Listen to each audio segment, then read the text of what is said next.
Hey, what's up? Pizza Loving Nerd here. Now, in this video is kind of just a commentary, rambling video, sort of just my thoughts on something, and I'm gonna be doing quite a few videos like this, mainly because I'm out of ideas for tutorials and stuff, but today I just want to be talking about why I think Linux should move towards more of a proprietary mindset. Now, this video is going to be very controversial, but, I'm not talking about like all of us just switching to Google Chrome and installing Steam, installing Google Earth, not using any proprietary software. I'm just saying we need to start demanding more proprietary software.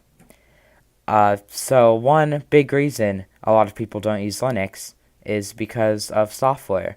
Now, a lot of people need programs like Microsoft Office and Adobe software in order to do their work. So sort of think we should sort of push to getting more proprietary programs ported to Linux so that people can actually do their work on Linux. So, yeah, that's basically, now, of course, we should still be using FOSS software whenever we can. And just because we have proprietary software doesn't mean we can't use open source software. However, in my opinion, I think we should sort of push to get more proprietary software ported to Linux. Now, I know there are some problems with this.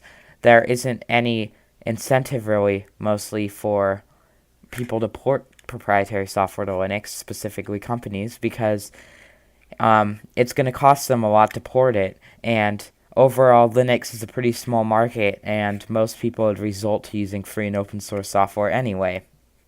However, Chrome OS is getting bigger, with students especially, and Chrome OS can run Linux apps now, which means that there is a good incentive to port a Photoshop, for example, to Chrome OS.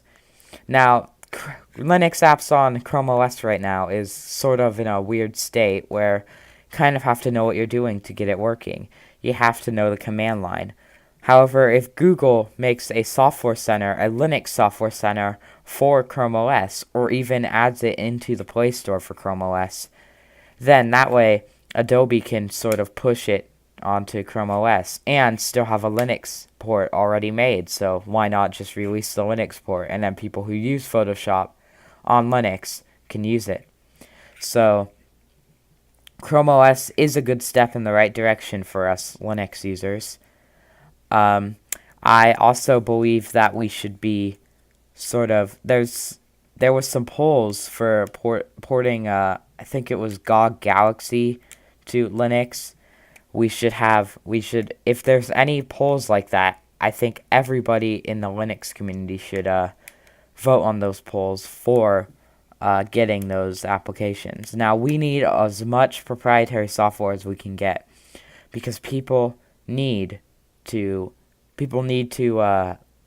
use proprietary software for their work. So, especially Microsoft Office and Adobe software. Now, Microsoft, I could sort of see people actually porting Microsoft Office to Linux. I could see Microsoft doing that because they're getting more and more into Linux. So, I also believe that, Adobe could do it because of Chrome OS, and they want a lot of professional, especially the Pixel Slate, because Adobe ported Photoshop to the iPad. I don't see why they wouldn't do the same for the Pixel Slate. So, and of course, if they port it to Chrome OS, I know a lot of Chrome OS devices are ARM, but also there are some 64-bit ones. If they port it to Chrome OS, then they might as well port it to Linux, because why not? They don't have anything to lose by porting it to Linux. But I really think we should push towards getting proprietary software running on Linux, because as much as I do like free and open source software, people need proprietary software for work. And some examples of people not being able to use free and open source alternatives is video editing. Kdenlive is good, but I prefer using Camtasia Studio 9 and stuff like DaVinci Resolve.